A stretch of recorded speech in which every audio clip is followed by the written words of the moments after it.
Committee Room 21. Sound.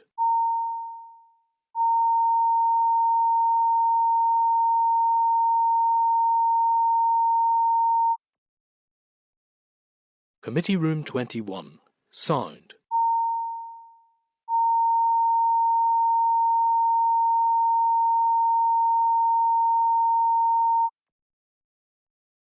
Committee Room 21.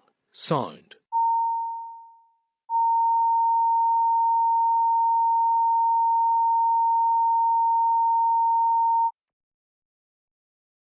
Committee Room 21. Sound.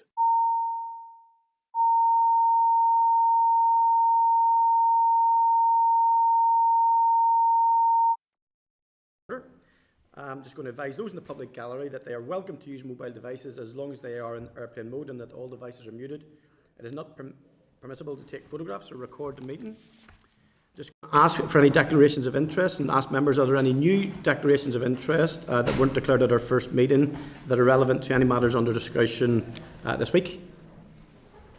Okay, we do have a number of members joining us via Zoom, and I want to thank William Irwin and Tom Buchanan. Thank you very much, guys, and thanks for your wee tests this morning, passed with flying colours. And we do have one apology from Mr. Patsy McGlone. Are there any other apologies that anyone is aware of? No? Okay. Agenda item 2, guys, is Chairperson's business. The first item of business that I want to bring to your attention is to refer you to pages 5 to 6 of the pack for both the notice from the Minister dated the 7th of November that in accordance with Standing Order 18 he intended to make an oral statement on the 11th of November to update the Assembly on progress with the commitments arising from the Climate Change Act Northern Ireland 2022 to coincide with the opening of COP29 in Azerbaijan, and he did that. So are we content to note, guys? Thank you, members. I would advise you that I have received a letter from the Minister dated the 12th of November and it's in your table pack at pages 4 to 9 regarding the impact of the inheritance tax changes in the UK budget. It also includes an analysis paper, the DARE assessment of the impact of the inheritance tax changes in the UK budget statement 30th of October 24 on the agricultural sector. The paper has been placed in the Assembly Library. Members, the Minister has stated that if the committee have any queries, comments, to contact DARE's Policy, Economics and Statistics Division. However, I am aware that members only received this information yesterday and you may not have had time to consider. Also, the Clerk has spoken with the Raised Public Finance Scrutiny Unit and they are producing a paper covering the main issues from the Chancellor's statement and impacts on DARE that will be covered. The Clerk envisages that the paper will cover the issues that the committee requested raised to look at: the impact of the inheritance tax and the non-ring-fenced funding. Do members wish to make any comment at this stage on the DARE assessment, or shall we return to this at our earliest convenience? Happy enough? Yeah. Thank you, members. Okay, agenda item 3, the draft minutes. I refer you to pages 20 to 36 of the pack for the draft minutes dated the 7th of November. Have you any comments to make? Are you content for the minutes as drafted? And if you are, I will sign them. Thank you, members. Yep. I refer you to pages 11 to 15 of the table papers for the draft minutes dated the 12th of November of the concurrent meeting with the Committee for Infrastructure. I think it was a successful meeting, guys, and a lot of good work was done there. You agreed with the minutes, and if so, I will sign those. Okay. I'll not actually sign them. I'll sign them once Deborah Erskine signs and publishes on the website. Obviously, between the two chairs, we have to have that concord. Okay. Matters arising. Number 1. I refer you to response from the Minister at pages 38 to 41 of the pack, dated the 6th of November, in reply to our letter of the 25th of October regarding fair pricing and the food supply chain. Members, Minister Muir met with the Farmers for Action FFA on the 11th of September 24 to discuss the FFA proposed Farm Animal Welfare Bill and other issues. At that meeting, the Minister outlined that he could not support the proposed bill due to it being incompatible with the market economy and also legal difficulties. The Minister has outlined flaws with the approach to guarantee a farm gate price that covers the cost of production, which is increased annually by inflation, plus an appropriate margin. Firstly, members, around 70% of Northern Ireland's agricultural produce is sold outside of Northern Ireland, and secondly, suppliers of feed, fertilisers and other inputs could simply inflate prices, knowing that the government would recalculate the cost of production and raise minimum prices accordingly, meaning the competitiveness of our farm outputs would be continually undermined. The Minister also highlights that legislation on minimum pricing is unfeasible and would be damaging to the interests of the NI agri-food sector. Also, the regulation of anti-competition practice and agreements are actually reserved matters, and as such the NI Assembly and DAERA has no remit to introduce minimum price legislation on farm gate prices. The Minister further states that in a market economy, prices are determined by the market and not by the government. We operate in a global marketplace where relative prices are important, and we maintain a competitive position in external markets because of our pricing, standards, quality of goods, and our close proximity and access to the GB market. Due to these reasons, the Department will not be supporting the introduction of any section of the draft Farm Welfare Bill. Members, the Minister concludes that he wants to see farmers receive an adequate return for their work, and as part of that supply chain, schemes are being developed for NI agriculture and horticulture sectors within the farm support and development programmes, subject to budget availability. And members, you will recall that we have also written to DEFRA on this matter to ask what actions the new government is planning in terms of fairness across the food supply chain. However, the Minister's and our own Minister's position is very clear. Are you content to note this response in the meantime, and are there any other comments? Happy to note. Happy to note. Thank you. Thank you, members. Just keep an eye online here if you can keep me right. I think the boys are okay at the minute. The second item is wonderfully referred to response from the Minister, pages 42 to 47 of the pack dated the 6th of November in reply to our letter, 18th of October, regarding the seasonal agricultural workers visa review recommendations. This is a detailed response outlining the background of this matter and the suggested changes that the Minister forwarded to the DEFRA Secretary of State on the 10th of October. However, Minister Muir received a response on the 29th of October in which the DEFRA Secretary of State rejected the policy changes Minister Muir had proposed. And I'm going to summarise those. The Minister's proposals that were rejected was the 2-year occupation-specific bespoke visa route for the mushroom harvesting sector, the meat processing sector, which is currently the main NI agri-food sector utilising the skilled worker visa route. There are concerns that the increase in the minimum salary threshold for this visa route from 26,200 to 38,700 will cause labour shortages to re-emerge. DAERA analysts suggest that the 26,200 threshold was working well, and the Minister had asked that consideration be given to reverting to this threshold, taking account of the current going rate of pay for butchers. Should really have declared an interest as a former butcher. Despite the Home Office, number 3, despite the Home Office deciding to retain fishing occupations on the immigration salary list, NI fishing businesses have expressed concerns that they will not be able to meet the new minimum salary threshold of £30,960. The Minister proposed that the salary threshold of £23,200 for the health and care sector should apply to the fishing sector. The Minister, members, expresses his disappointment in the response from DEFRA, but he is still taking forward discussions on these matters with the DEFRA Secretary of State, including the Inter-Ministerial Group, to see if solutions can be found. Members, Professor Brian Bell, the Migration Advisory Committee Chair, is willing to meet the ERA Committee via virtual means to discuss the recommendations contained within the review of the seasonal workers visa. Minister Muir will also be working with the Minister for Economy, who has the lead responsibility for taking forward immigration issues more generally. Members, I know that you have taken sessions on this before. Are there any comments that you would like to make at this point? Yeah, I suppose, Chair. Yeah. Go ahead, Michelle. Just really disappointed, obviously, with the response that the Minister has received with regards to his request for a meeting. I think, and I accept now, I obviously accept that economy have a particular role in this, but, and I have raised this in the Chamber, in that I think this should be an executive-led process as well. Because this is cross-departmental, and I suppose if there's anything more that we can do in order to encourage a meeting, even from an executive-wide perspective, and I don't know whether that's about writing through to the TEO committee as well, just to raise it as an issue with them as well, because this is something which is impacting a number of sectors, and I think we need to get a grip on it. Yeah, Michelle, thank you very much, and thank you for your work on this. Any other members, anything to contribute to that? In that regard, guys, a couple of things. So, if you're content, could we set up then the online meeting then, as requested, for the committee, to further help in this space? And if you're content, would you be content for me to even host an online meeting myself with the affected groups to bring myself better up to speed in terms of the scale of the, because I know we've discussed it a few times, just want to make sure that I don't, if you're content to do that. I'm happy enough if the Deputy Chair wants to join me or not. I know he's had meetings with them previously, but happy enough. Okay, guys, then we will contact Professor Bell to set up that meeting in the new year. Members, I refer you to the response from the Department at pages 48 to 51 of the pack dated the 6th of November in reply to our letter on the 25th of October regarding clarity on the status of funding for the Made Visa MV checks and controls in Northern Ireland. The Department is considering the increased disease incidence and reviewing its approach to the MV surveillance and testing. The Minister is aware of the concerns raised by the sheep industry, and officials have been engaging with stakeholders, most recently on the 22nd of October, to discuss the outcome of an industry-led meeting. Members, the assessment of the Department's current approach continues, but no decision has yet been made regarding the future steps. Members, are you content to note, and do you wish to forward this response to the Sheep Task Force and the UFU? Content? Yeah. Thank you, members.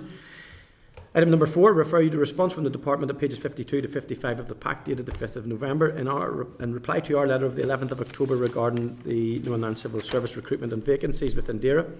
At month ending September 24, DAERA had 698 registered vacancies and currently has 275 agency workers. From March 2019, there has been a staff number increase of 16%. In order to address the challenging vacancy positions, the Department allocates staff to priority work areas to meet its strategic objectives and also works in close collaboration with the Northern Ireland Civil Service HR to fill priority posts.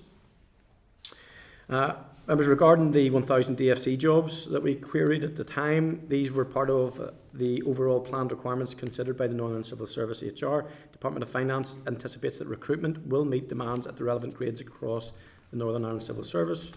I'm going to ask, are you content to note, but I'm going to be honest, I still have more than a niggling concern, given the pressures that the Minister will be under and the Department, that vacancies of that scale are going to impact on the ability to support the work that needs to happen. Certainly want to work collegiately and collectively to assist the Minister in this regard. I still have a concern that, whilst we'll always welcome jobs, the inability to fill vacancies cannot do anything other than hamper progress. Just want to just keep it as a live issue, if that's okay, guys, in that regard. So if you're content to note the response, maybe revisit it just to see how things are progressing in the department and what work's happening. Okay. Okay. Item number 5, I refer you to the... Sorry, John. before we leave that, if we are looking at that in the future, would it be possible also in considerations to examine comparisons between public sector and private sector pay, for example, and to be made aware of any factors that are influencing this slowdown of recruitment or stalling? I don't think there's a problem. I suppose maybe you've triggered something, John, and you reminded me. What I would probably like to have seen in the reply, and probably should have asked, and happy enough to ask in a response, is it the entry grades that the problem exists? So maybe a better picture of us to assess, which is in line with your point. Is it a finance issue, or is it the type of work, or what is it? Whatever the factors are, we should be aware of it. But it's my perception that there's almost a cycle of this where we get a number of years where the public sector compares favourably, and then if you have subsequently another number of years with low or no pay increases, then the situation changes to the public sector being less favourable. Yeah. And both of us having been on the commission will understand sometimes there are certain technical areas which are hard to recruit, and it would be really important we have a... Thank you. Useful, John. Thank you. Item number 5, members. I refer you to the response from the Department at pages 56 to 61 of the pack dated the 5th of November in reply to our letter of 14th of October regarding the draft PFG and DAERA's Business Plan 24-25. The response includes a table outlining each area in which we requested the further information. For the record, I will give a short summary of the response on the 8 specific areas we queried. Okay, just pin yourselves to the seats. Number 1, the committee felt that there is potentially a rub between the ambition of a competitive economy and sustainability, and we wanted to know what direction the Minister has given on low carbon emission ambition and how this aligns with other ambitions. In order to support the delivery of the emissions reductions targets in a balanced way, DAERA is adopting a green growth approach, bringing conversations about the economy, the environment and climate crisis together to show the benefits of tackling the transition to net zero collectively. The green growth strategy will therefore set out the long-term vision and frameworks for how we work together to embed this approach. That's the reply. Number 2, the committee asked about ring-fenced budgets available for next year. We all know that the response highlights the 25-26 agricultural funding has been included in the Executive's baseline at the same level, 24-25, and it will therefore be for the Executive to decide on the level of funding to be provided from its resource bill as part of the Executive's budget for next year, unless things change across the water. Number 3, the committee asked why it would take another 5 months for the development of the new rural policy. New rural policy. DAERA recognises the previous work to develop the rural policy framework launched in 2022 and is now engaged in the development of a new rural policy, as DAERA is operating now in a different context as a result of the UK's exit from the EU, the closure of the NI Rural Development Programme 2014 to 20, the Executive's Green Growth and Climate Change Agenda, and more recently the Draft Programme for Government. Members, we will be hearing from the Rural Policy Unit later in the meeting. Content to note. Number 4, the committee asked what consultation will there be with the public on rural loneliness, mental health and poverty in considering the new rural needs policy. DAERA has engaged the Strategic Investment Board to undertake an independent review of the TRIPSI framework to report back in 2025, and highlights that primary responsibility for loneliness, mental health, poverty in rural areas lies with the other departments. DAERA is committed to working collaboratively with those departments. The outcome of the review will be used to inform the department's new rural policy using a co-design process to ensure that rural stakeholders have input. It's proposed that the department's new rural policy proposals will be issued for public consultation in 2025. And these are the areas, I think, guys, where we need to be very alive that if there's shortages across our departments, these are the areas that can fall through the gaps, and that's why I think we need to be keeping our eyes on workforce. Number 5, we asked if there is to be a specific focus within the final programme for government on the agricultural food sector. DAERA states that as the consultation process is currently underway for the draft PFG and is unable to preempt the outcome, the agri-food sector will have a key role in progressing a number of priorities, particularly in relation to growing a globally competitive and sustainable economy and protecting Loughney and the environment. Number 6, the committee requested details on how the antimicrobial resistance AMR implementation plan will be linked to the National Action Plan for AMR. In collaboration with the Department of Health, DAERA is bringing forward a new AMR implementation plan which will provide NI-specific deliverables aimed at achieving the targets for 24 to 29, underpinned by the 30 key commitments contained in the National Action Plan. Number 7, regarding tree planting, DAERA has committed to plant 9,000 hectares of woodland from 2020 to 2030. We asked how much of this area has been planted to date from 2020. The response states that almost 2,000 hectares of new woodland have been planted since March 2020. The department is considering new grant support mechanisms to incentivise landowners to plant woodland needed for a range of reasons, from carbon capture to public access. Number 8, the committee asked if the Minister is planning to reverse changes entirely to the cross-compliance penalty regime brought in 2022. The response states that all changes to the cross-compliance penalty regime will be reversed with effect from 2025. A screening exercise was carried out as part of this policy development. The exercise concluded that the policy did not impact differently and unfairly on different groups of people within the Section 75 groups. Screening reports are published on the DAERA website on a quarterly basis. Remember, there is much more detail in the response itself. Have you any comments to make on any of those responses at this stage? Okay, you can take time to read them in your packs. Item number 6, matters arising. Members, I refer you to the response from the Department at pages 62 to 64 of the pack dated the 5th of November in reply to our letter on the 11th of October regarding the level of engagement between DAERA and the Healthy Air Northern Ireland, otherwise known as HANI.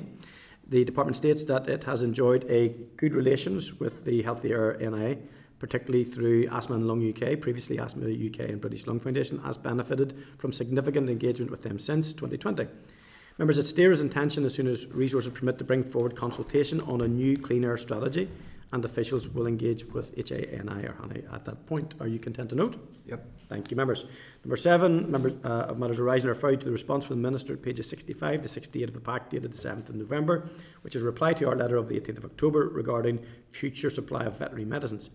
The Minister has received assurances that the UK Government are committed to safeguarding the availability of veterinary medicines in NI beyond the end of the grace periods in December 2025. In summary, the following steps have been taken. 1, the Veterinary Medicines Working Group, VMWG, has been re-established to provide recommendations to the UK Government.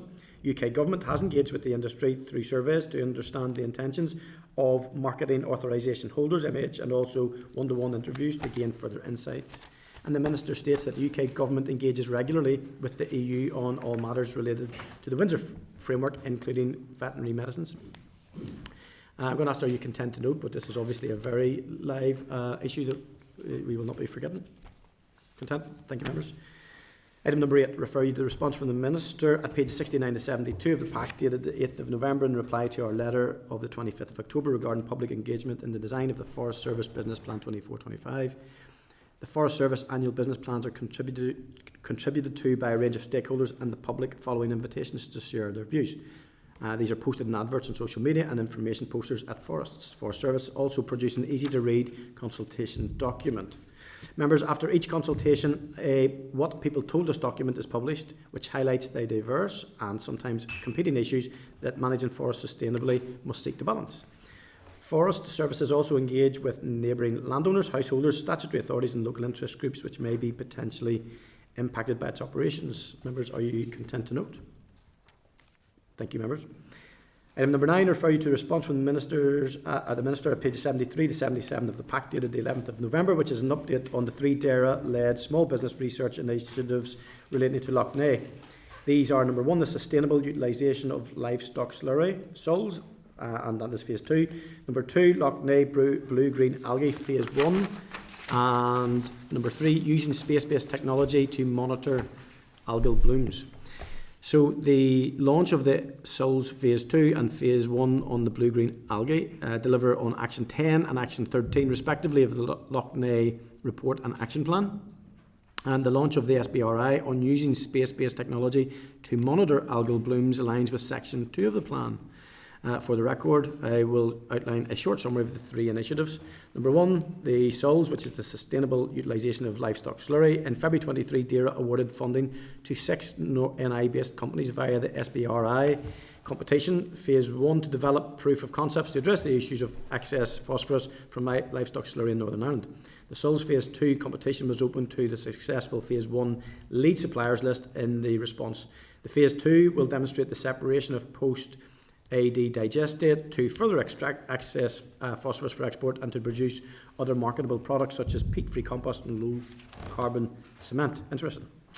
The assessment panel agreed to recommend that the top 3 scoring companies who successfully met the project scope should progress to Phase 2 and be awarded contracts worth £4 million over the course of the 3-year project. Are members content with that one? We can come back to them at the end anyway. Number 2, SBRI on Lough Neagh blue-green algal Phase 1. DAERA is leading on the SBRI to explore potential solutions to treat and reduce blue-green algae without impacting the natural environment of Lough Neagh and associated Northern waterways. 5 businesses have now been selected for Phase 1 to run to March 2025 to demonstrate the technical feasibility of a proposed concept and its viability as a solution. The 5 successful suppliers are listed in the response. Number 3, the SBRI Phase 1 using space-based technology to monitor blue-green algal blooms. The SBRI Phase 1 competition will run until March 2025 as well and is funded by the UK Space Agency on behalf of NI Space and DAERA, the competition being managed by SIB. Proposed solutions are expected to provide a remote sensing solution to the prediction, early detection, monitoring and movement of blue-green algae in Lough Neagh. Staff from Marine, Fish and Fisheries Division, NIA, Digital Service Divisions and the Chief Scientific Advisor's Office will be involved in the project assessment. Are members any comments they want to make in that at this point? Nope, content to note. Thank you, members. Item number 10, I refer you to the oral statement on public expenditure 24-25, October monitoring round from the Minister of Finance, dated the 11th of November 24 in the packet, pages 74 to 94. Despite the additional funding provided through the autumn budget, it still falls short of the pressures identified by the departments. DAERA was allocated £3.6 million resource DEL. It is unlikely that significant further funding will be made available this year. Therefore, every minister and all departments must take the action necessary to live within their budget following these allocations. Members, are there any comments? Are you content to note? Item number 11. Nearly there. I refer you to a letter from the Minister dated the 13th of November 24 in the table papers at pages 17 to 18 regarding the Northern Ireland Food Strategy Framework. Minister Muir intends to publish the framework on behalf of the Executive today. The committee received a written briefing in May 24 on the background and the high-level content of the Food Strategy Framework. The framework sets out the strategic direction, however it will be the forthcoming action plan that provides more detail. Members, the officials are collaborating with relevant stakeholders and counterparts in other departments around the first action plan. It's anticipated that the draft action plan will be ready in early 2025. Are you content to note? Yep. Thank you, members. Okay. Agenda item 5. I'm sure you guys are relieved. I'm excited to start. So we're going to receive an oral briefing from the department now, or from the Rural Policy Unit, and an update on the development of that rural policy. So members, I refer you to pages 95 to 101 of the pack for the briefing paper, Rural Policy Unit, update on the development of rural policy, dated the 5th of November. The committee wrote to DAERA on the 27th of September seeking an oral briefing from the Rural Policy Unit to include the rationale for setting up the new Rural Policy Unit, details of what policies the Rural Policy Unit is developing, and details of what other work the Rural Policy Unit is currently undertaking. Members, the UK's exit from the EU and the closure of the NI Rural Development Programme 24-20 has created the opportunity for DAERA to consider the future of rural policy, including the Department's future remit in relation to rural policy. So members, the following officials are just about to brief the committee. We have Teresa O'Neill, Director of Rural Affairs, we have Claire McAllister, Head of Rural Policy Unit, and we have John White, Head of Rural Affairs Delivery Support Unit. Thanks for sitting through all of those items that I read through as best I could, but please feel free to brief the committee. Thank you. Good morning, Chair and Deputy Chair and committee members, and thank you for inviting us to present to you today and for the introductions. I have prepared a 10-minute presentation, but I'm thinking we had an hour. Do you want me to cut that short? Are you happy enough? I want to allow time for questions. Yeah, yes, if you could. I'll try to cut it shorter then, yeah. It's about 10 minutes, so okay. That's grand, thank you. So, as Director of Rural Affairs, my remit is wider than the Rural Policy Unit. However, today I'm focusing just on the remit of the Rural Policy Unit, and in particular on those issues which the committee has asked to be included in the oral briefing. The unit was established in April 24, just 6 months ago, to undertake the significant work required to take forward the development of proposals for a new evidence-based rural policy under the direction of the Minister, with a view to consulting on the policy in 2025. The unit is also responsible for undertaking DAERA's statutory functions under the Rural Needs Act and working in partnership with other departments to champion rural issues, to help ensure that the particular needs of rural communities are addressed. The unit also supports the Department's rural research agenda and is responsible for ensuring policy alignment and assessment within 2-piece plus investment areas. So I'll cover the development of the rural policy first. The need for the Department of a new rural policy is due mainly to the UK's exit from the European Union and to the closure of the Northern Ireland Rural Development Programme. The delivery of successive rural development programmes has been a key element of the Department's rural policy since the 1990s, and the closure of the Rural Development Programme has created an opportunity now for DAERA to consider the future of rural policy in Northern Ireland. The Department is aware that it does not have the policy levers to address many of the key issues and challenges facing rural communities, and that statutory responsibility for many of these lies with other departments. It is also aware that all departments' functions extend to both urban and rural areas, and that with the introduction of the Rural Needs Act, all departments now have a duty to have due regard to social and economic needs of people in rural areas when developing and implementing policies and when designing and delivering public services. The Rural Policy Unit is therefore tasked with developing a new rural policy for Northern Ireland which recognises the statutory responsibilities both of DAERA and of other departments, and which takes account of the changed landscape in which rural policy is now operating. As this work only commenced since June 24, the policy development is still at an early stage. Initial proposals have now been drawn up under the direction of the Minister and have been discussed with rural stakeholders. These initial proposals include the development of an overarching aim for the new rural policy, which is to enable and support thriving, sustainable and resilient rural communities. The Department recognises that achieving this aim is not something that DAERA can do alone, but must do in partnership with other departments. It is recognised that DAERA has a successful track record in working in partnership with other departments to deliver better outcomes for rural dwellers, particularly through its tackling rural poverty and social isolation framework. It is also recognised that DAERA's role must be one which complements the functions of other departments rather than seeking to duplicate or substitute, and that DAERA's role must be one that adds value. It is the Department's view that the achievement of this overarching aim should be underpinned by a number of rural policy objectives. We have set out 5, and I'll go through these very quickly, to inform, influence and support strategic government policy and development and implementation, to improve the scope, accessibility and timeliness of rural research and statistics and other evidence and the use across government, to encourage and support new innovative approaches by government to addressing existing and emerging challenges within rural communities, to invest in rural communities in collaboration with DFC, including in rural community infrastructure, to advocate on behalf of rural communities and to support the rural community organisations, and to maximise opportunities and investment in rural areas. It's also proposed that in order to deliver the objectives, the new rural policy should incorporate 3 key strands: championing rural communities, understanding rural communities, and supporting rural communities.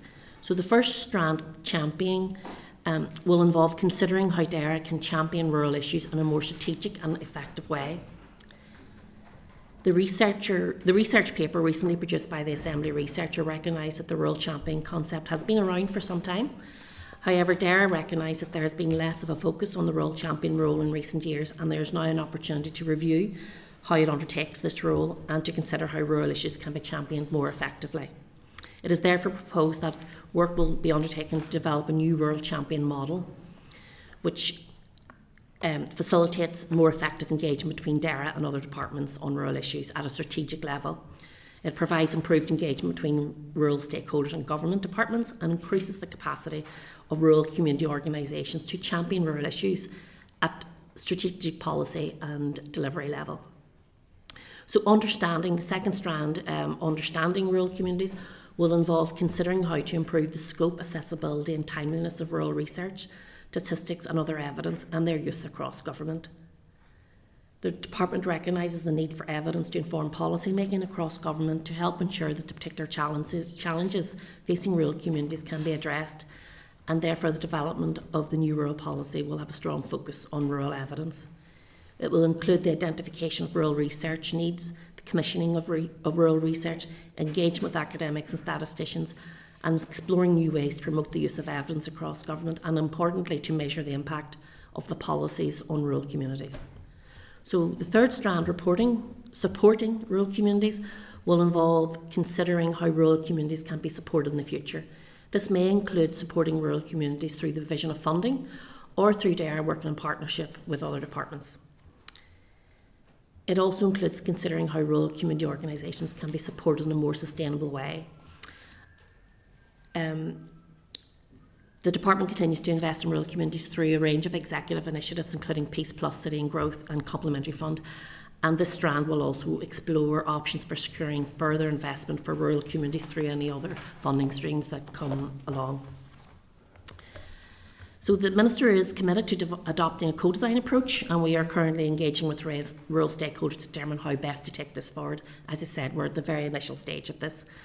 The Department is also committed to collaborating closely with other departments and stakeholders during the policy development process to ensure that this policy has the necessary support from across government and stakeholders.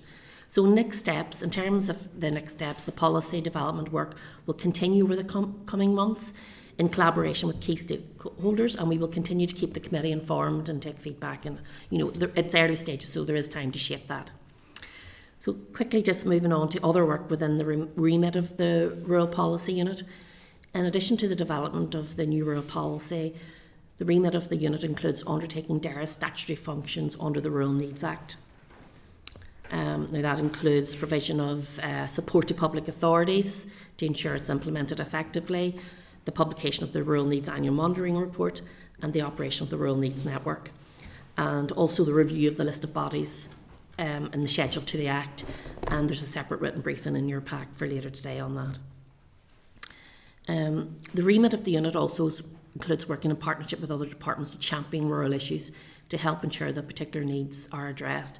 For example, we're represented on a number of cross-departmental working groups, and just to name a few, childcare, anti-poverty, tourism, ending violence against women and girls, transport, and that's some of them. In particular, the unit also works very closely with communities, Department of Communities, on a range of DFC policy areas, rural community development, rural regeneration, rural libraries, rural housing, due to the two departments' shared interest in rural communities. The unit also participates in the North-South Rural Policy Forum, which was established in 2021 by DAERA and the Department of Rural and Community Development in the Republic of Ireland to enhance cooperation and collaboration on issues affecting rural communities. And the unit is also responsible for ensuring policy alignment in relation to Peace Plus investment areas.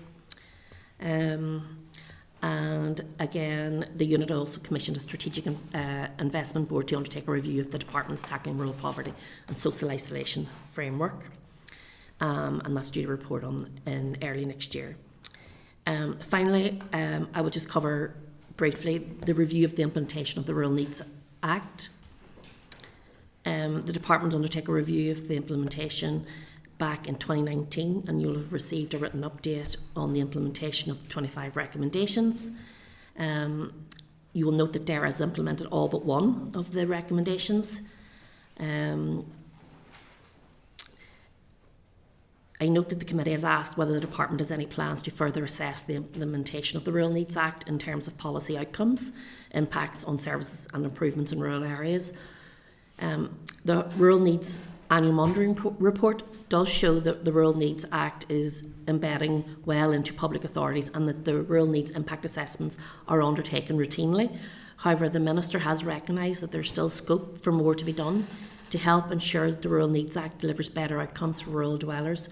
As part of the rural policy development work, the Department will therefore be drawing up proposals for a review of the Rural Needs Act. So in conclusion, I think it's just important to note that the policy development work being undertaken is about adopting a more strategic and integrated approach to rural policy in the future, which will help to deliver longer term and more sustainable benefits for rural communities. That completes my presentation, and we're now happy to take any questions. Thank you. Thank you so much, and thank you for a very detailed submission and report. It's very timely for us to have the meeting with you today, and thank you for that presentation. It's clear from the raised paper, and you referenced that the committee, the paper that the committee commissioned, and then looked at the end of September, that rural policy and delivery has been changing and developing over the past few decades. And there's a piece in that which shows you the variety of initiatives that have been embarked upon and kind of changed over the years. How will the development of their new rural policy by March 25 draw upon the lessons that have been learned from the multiplicity of initiatives and changes that have happened over this last couple of decades? Yeah, as you said, there's a lot of initiatives, and a lot of work has gone on over the years, and that work's not lost. We are reviewing that at the minute and looking at what went well, what didn't go so well, and actually using it to try to shape our future rural policy. So we are, there's a lot of good initiatives that happened, and we will be taking the learning and also looking at other jurisdictions as well. I'm conscious also that this is just since June 2024, obviously, but given that there's been a lot of work previously done, it's been examined, has there been any identification of sort of the immediate challenges, short-term, medium-term challenges, and what long-term challenges would exist as risks to the future implementation? Yeah, well, we are considering that. As I said, the policy development is at a very early stage, and as you'll see from the way we've described it, this is about setting sort of the fundamentals, and we don't want to, we want to make sure that we co-design this. We want to develop a rural champion model. We want to develop a research and evidence model, and we also want to develop the funding model. So at this stage, we want to give time to actually go through what those mean and how we're going to deliver them. Now, with that said, we still know that there's a transition period, and we are looking, the Minister is committed to TRIPSI, and we are continuing to continue with TRIPSI over the next year or two in that transition, and also we are considering whether there's other interventions needed in the interim as well, but there's no decisions in that as yet. It's at very early consideration.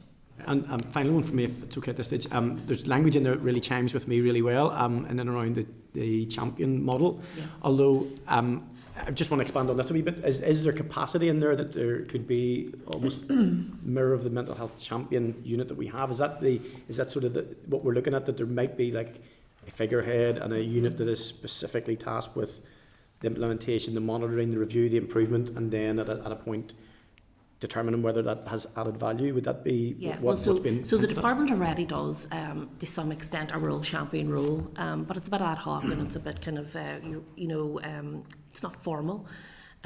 What we want to do is develop a more rural champion model that gives it the profile and also, it's across government as well. And, so things that we're thinking about is like an interdepartmental committee. Now, we don't want to go ahead and design that ourselves because we want to co-design. The Minister is very committed to co-designing with stakeholders. So the idea at the minute is that we want to design a rural champion model, and we will co-design that with stakeholders. So we're at that stage now of working up with stakeholders. What does the co-design approach look like? So, but as you said, the end game is to have a rural champion model that we can oversee, influence policies across government at a strategic level, and whether that's officials or stakeholders or other departments, it's collectively trying to address issues, influence policy, support other policymakers, etc., through that process.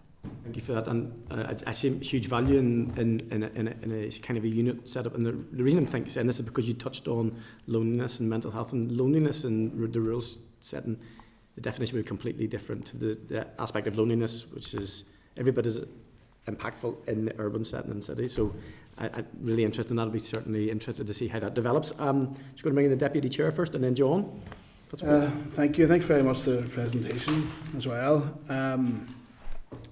I suppose there's lots of things I could ask, but you'll be more than aware. It's 5 years now since the end of the last Rural Development Programme, and there was 2 years when Storm was going. In those 2 years, where a rural policy framework had been worked up, and the Minister Poots at the time had brought out a number of pilot programmes like the rural halls and stuff. So, what I'm wondering is, it was coming 5 years from that, and we're going out for a consultation now on a rural policy. So, why is it taking so long whenever that work has been done on a rural framework already and pilot studies already have been done? Yeah. So, we haven't lost that work. That work that was done is banked, for want of a better word. In developing the new rural policy, I think times have changed.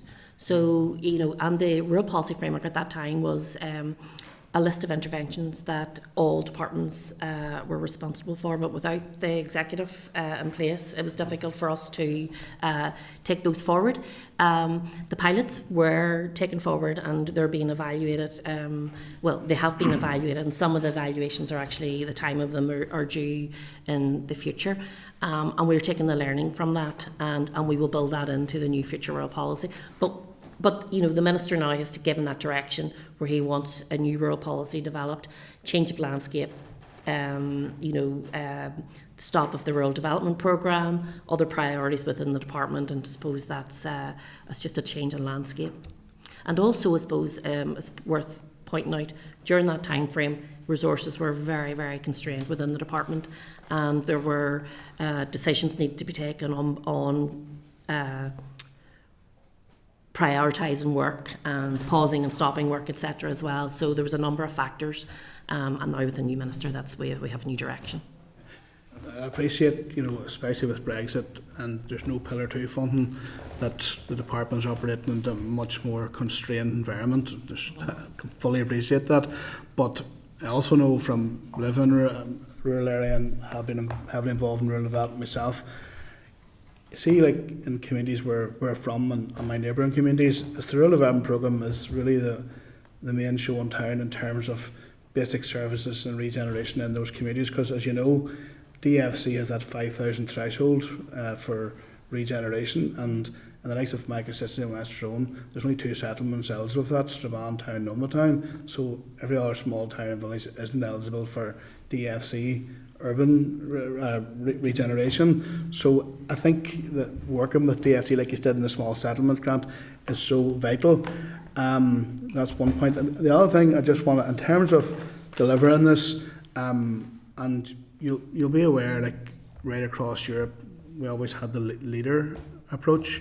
You talk about co-design, but unfortunately here, again, as a consequence of Brexit and the stand down the Rural Development Programme, the local action groups have been disbanded, and those hundreds of years of experience, bottom-up approach has kind of not there now. So what attempt is the department going to make to involve local communities in the co-design and the identification of needs and the co-design of a new rural programme. Okay, I'll take up 2 points. Small settlements first then.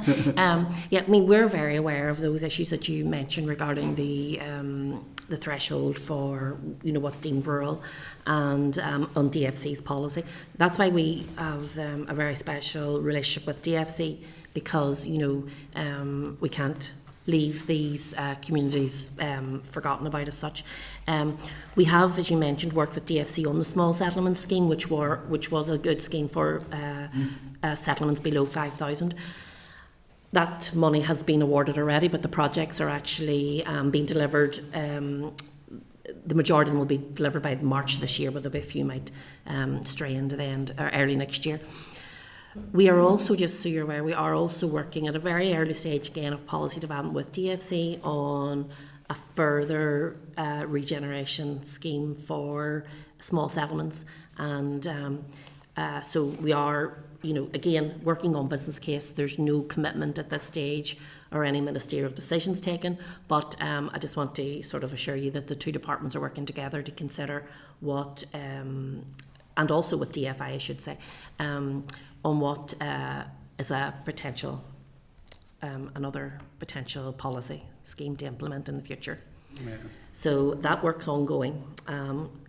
The second point you made about leader and, now I should say, I suppose, before just touching on the leader approach, that small settlement scheme and in the future scheme is about councils identifying projects. Yeah. So it is kind of from the bottom up. What is the key projects that need delivered in those areas, and then they're evaluated and hopefully put through for funding. So that's the approach that was used in that scheme.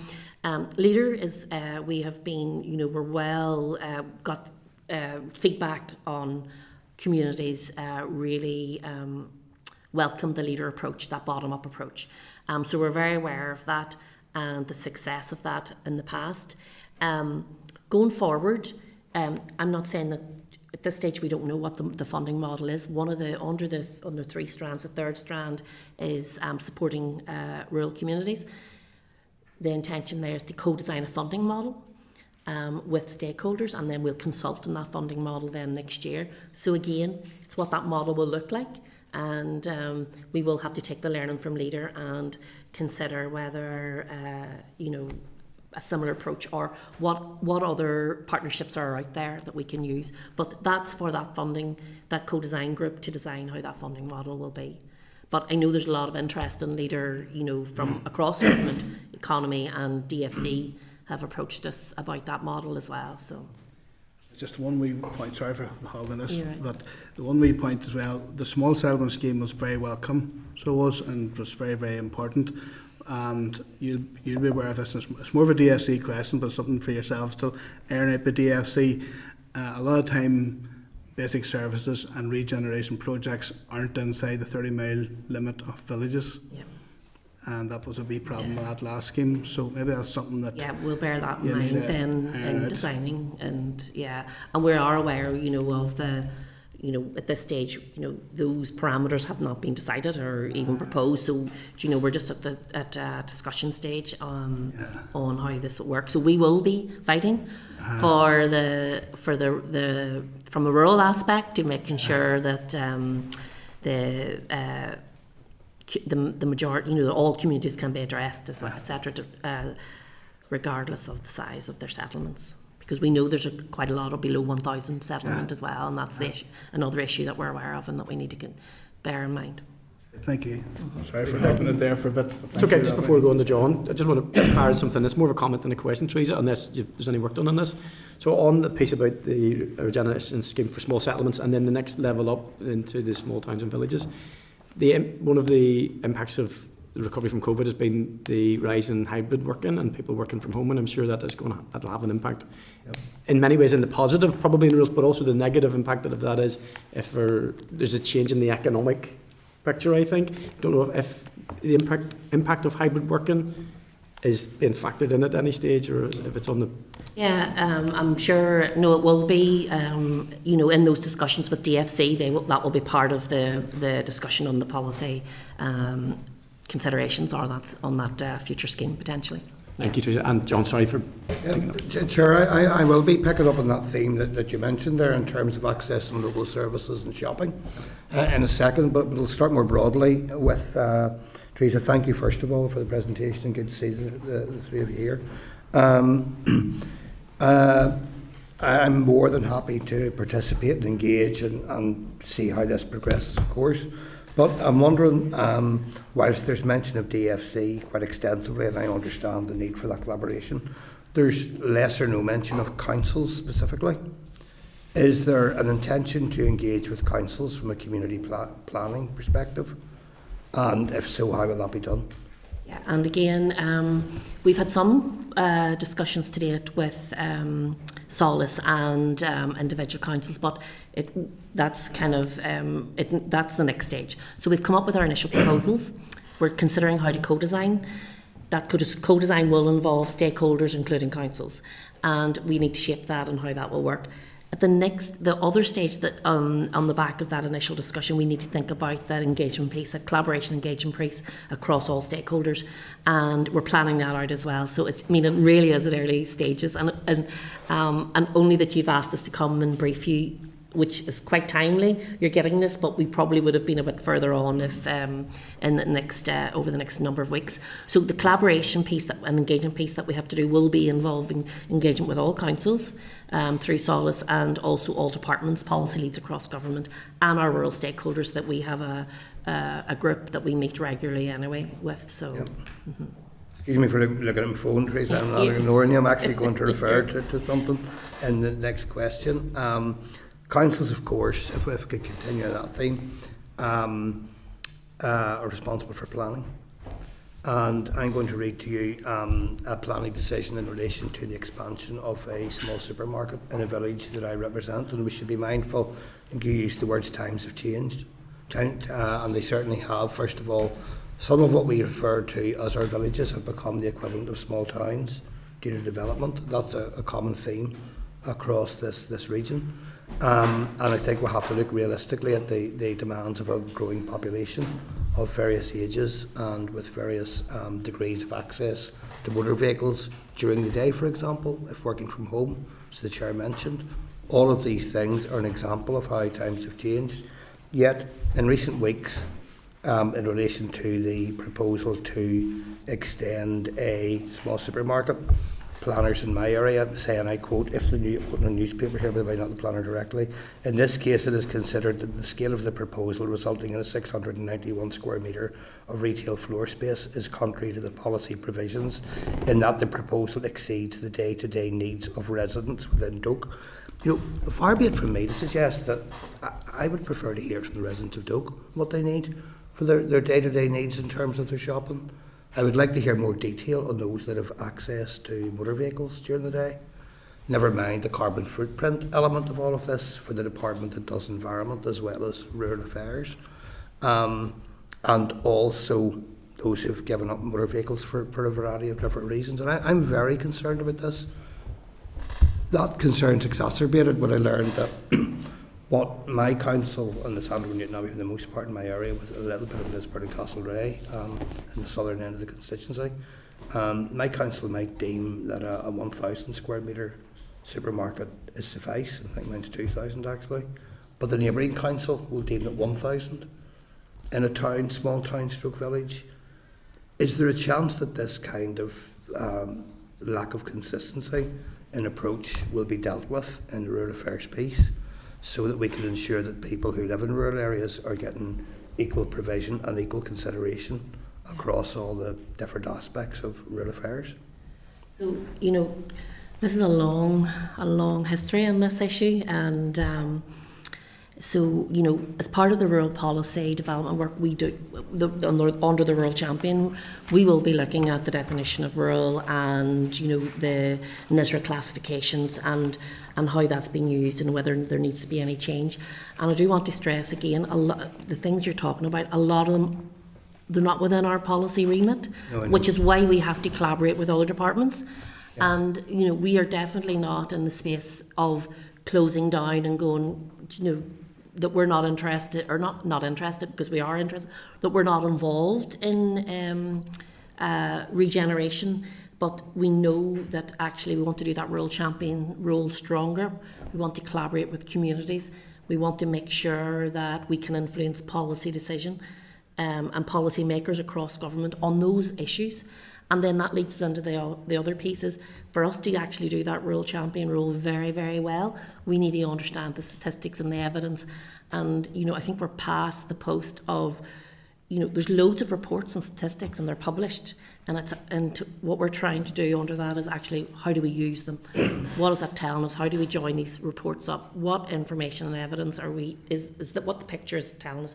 And then how do we influence and work with other departments collectively to try to address those issues and then monitor that? So again, that's kind of I'm probably not answering your question very directly, but I think that's probably why our rural policy is focusing on those things, the rural champion and the understanding piece. The championing piece, the understanding, and then the support is the delivery piece. Finally, Chair, if I may, and whilst I understand the champion could take forward these sort of issues for closer examination and of policy detail, if you like, but it can be expected even in this stage of formation of the policy that there will be collaboration with Department for Infrastructure as well. Yeah. To look initially at transport's a very obvious one, access to jobs and services, but also in terms of local need to ensure that we have safe cycle routes, safe walking routes, that women, mentioned violence against women and girls, that there's proper lighting where people are going to be walking and various other details. So that's going to be interdepartmental consultation. Absolutely. Beyond communities then, I take it. Yeah, and meet across all departments, and we would also like to, we're considering setting up an interdepartmental committee to make sure that because a lot of those issues, as you're calling out there, it's not even just one department can address. We really do need to work collaboratively across those. So that is the intention. Super. Thank you for that. Thank you, John. Thank you. Anya. Thank you, Chair. And Teresa, just touching on an answer you gave Declan earlier on around a future scheme for small settlements, what's the timelines around that, or how far? So resource has been appointed within DFC, and we're going to be considering the policy and sort of shaping an OBC, basically an outline business case. And that work is going to start now, the end of this year, early next year. So you're talking 2026, I would say. There's no, as I said before, there's no decisions on this. This is policy officials working together on proposals, and it'll be for ministers to decide on that. But realistically, your earliest would be 2026. That's okay. And in relation to the review into TRIPSI, have you gotten? I acknowledge you mightn't have this to hand, but the exact terms of reference as to what's been used in relation to the review? We do have a terms of reference. Do you want me to sort of summarise what the terms of reference is so I can remember now? Does anybody want that? Will I cover it off? Well, I'll explain it, and then if John has anything to add, he can. So basically, the review of the TRIPSI, as you know, has been in place since 2016. It's a framework, and there's a lot of objectives set out within the framework. There's been numerous initiatives delivered through that framework. Each of those initiatives have been evaluated, and as each project is delivered, we'll have evaluation. But what we've never done is actually evaluated how effective the framework was. Mm-hmm. So we're actually looking. So this is not looking at each of the initiatives. It's actually looking to see if we actually have achieved the objectives of the actual framework. And the consultant that has been appointed, independent consultant is appointed, is at the stage now. He's done a lot of his fact finding and gathering a lot of information, and at this stage he is now meeting with stakeholders, and whether it's stakeholders who have been partly involved in designing those schemes or delivering those schemes, or actually recipients as well. So that's at the stage that the review's at, and we're expecting a report early next year. Yeah. You actually answered me supplementary there as well in relation to engagement with some of those rural community support networks, and I know they are vital. They're a vital tool, obviously, for yourselves from a departmental point of view, from a council point of view as well, for rolling all of these schemes out, and their feedback is, as I said, absolutely vital. I think that is all from myself, Chair. Thank you, members. Thank you. Ted, thank you, and thank you for your presentation and for so willingly answering our questions. I'm sure Tom's showing off now because he's got his hand raised. Tom, you're an absolute legend. If you can unmute there and unleash your questions on the witnesses.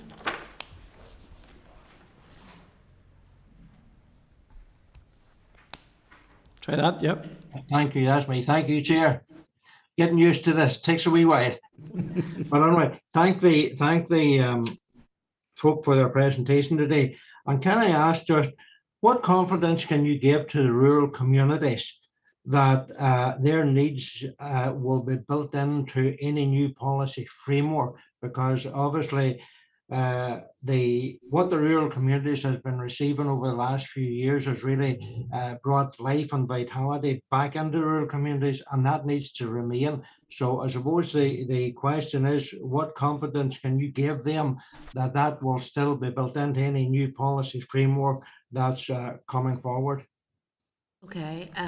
Well, first of all, I just would suppose call out that the Tackling Rural Poverty and Social Isolation programme is continuing, and the Minister's committed to continuing with that. So, that contains a number of initiatives, plus also the two grant schemes, which I know are well received. And we're working up, that's continuing for 24-25, and we're working up what the 25-26 TRIPSI plan will be, and that's under consideration. The other thing is, absolutely, we recognise that we cannot do this alone. We need the input from rural stakeholders. Now, we have a number of groups that we work with, the Rural Community Network, the Rural Action, and I'm going to leave somebody at Rural Support, and then we also we have the Rural Support Networks, the 6 Rural Support Networks that cover the whole of Northern Ireland. So they work at that very level. They're talking to the communities every day. They're hearing those issues, and we really need to. We engage with them anyway, but we engage with them regularly anyway. But we also want to set up this more formal co-design process to allow that. That direct input from stakeholders. We're also will be thinking about Section 75 groups and as well. So we're just shaping that at the minute. So there's time. There's nothing set in stone here. So we will provide more feedback to the committee, and we will happily take feedback and shape that as well. So I can guarantee you that we definitely will be including input from rural communities on shaping this policy. Thank you. And in the absence of Pillar 2, I know this has been mentioned, in the absence of Pillar 2, then there is a concern within the communities with regards to funding going forward for them.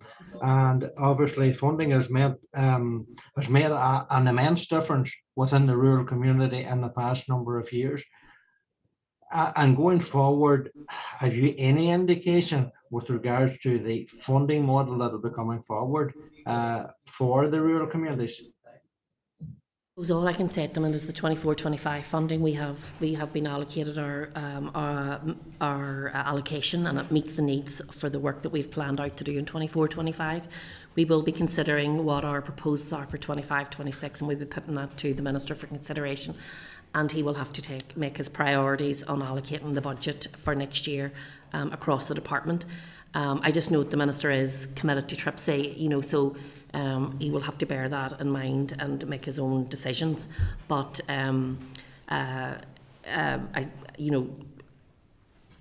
TRIPSI was continuing for 24-25. I suppose the other point I should say, under the rural policy framework, the third strand is very much about developing a rural funding model.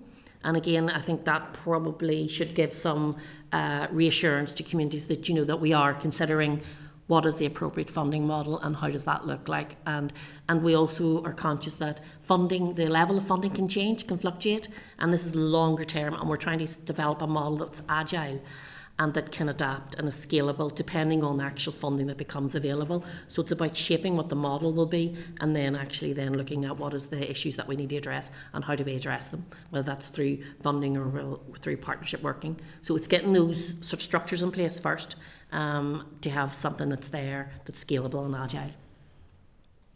Thank you, Chair. Tom, thank you very much. And I just before bringing on you, you're probably aware that next week we're taking the committee on roadshow to Loughrea, and we will be meeting with the rural support groups, and be a great opportunity perhaps for you guys even to listen into, and I'm sure we'll be conveying some of what our report back to you guys off the back of that. Anya? Thank you, Chair. Finally. Just a quick one. Yep. Finally, come back to your written briefing, Theresa. I note that it states that the Department is proposing to develop options for reviewing the Rural Needs Act for the Minister's consideration. I suppose from my point of view, or my own personal point of view, I would like to see the Act reviewed. I suppose where are you at with that, or even your own view on it, obviously because it has been quite some time since the initial legislation was passed. So he's proposing that we do a review, and I suppose that will be consulted on, next year that we're doing the review. So the review's not going to take place between now and the consultation, due to it's prioritising what we can do with the resources we have. So, but it's the proposing that we do take a review of the Rural Needs Act. So that work will start. It will start this year. We consult on it, but actually then the review will actually take place then next year. That's very much welcome, because I know as a committee at the start of this mandate we were considering possibly doing a review ourselves. In terms of the scope of the review, how broad are we talking? Or possibly how broad will we have to consider that, and again it'll be for the Minister's decision, but we're very conscious that the report that was done in 2020 was very much about just the implementation and how effectiveness, and I think it's a wider review we're talking about. It's reviewing the legislation and the powers, and that would be the intention, but again we'll have to come up with proposals for the Minister to take a decision on.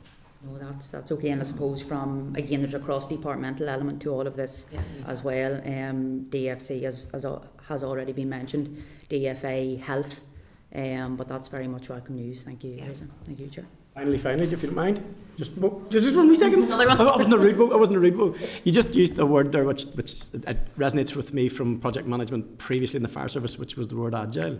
Agile is a methodology for project management. Is the department now moving into kind of I'm not suggesting they weren't in the 21st century, but in terms of the development and the improvement of policy as we go, is it deliberately going to be constructed in the methodology of being agile to reflect the ongoing changes and needs of? I'm not using agile in the strictest sense as a project management term, because I know what that term means, but agile in the way that it's flexible, basically, and it's scalable, and we have to be able to develop policies that deal with the shocks that they come along, because as you know, nothing stays static for too long. So it's that type of thing about being agile. We have to be, we want to create a rural policy that's there for the long term. And we're talking about a policy that's there for 10 or 15 years, but that we can flex it. It's agile to deal with whatever the issues, because those issues will change. What the issues will be next year will not be there the same issue in 5 years' time, potentially. So it's that's what we mean by agile, flexible and scalable. Adaptable, yeah. All those terms. I think those are big wins, as long as everybody knows that that's what it's about, because sometimes if there's a failure to deliver, it might be just because there was something better, as opposed to being seen as a failure. Thank you so much for your time today, and really appreciate that. Thank you. Okay, members, we're going to change the top table. Take 30 seconds just to draw a breath. Thank you. No, sorry. I'll ask you something there before I go to my answer. I'm going to go to the toilet. That's where I'm going to go.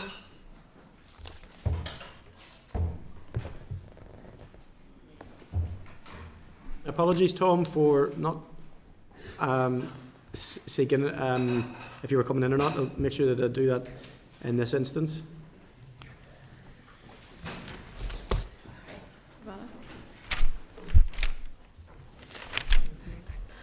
Cooled a wee bit now.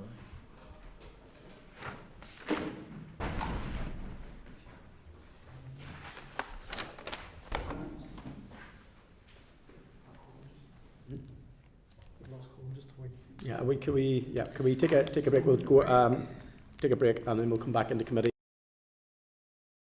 Committee Room 21. Sound.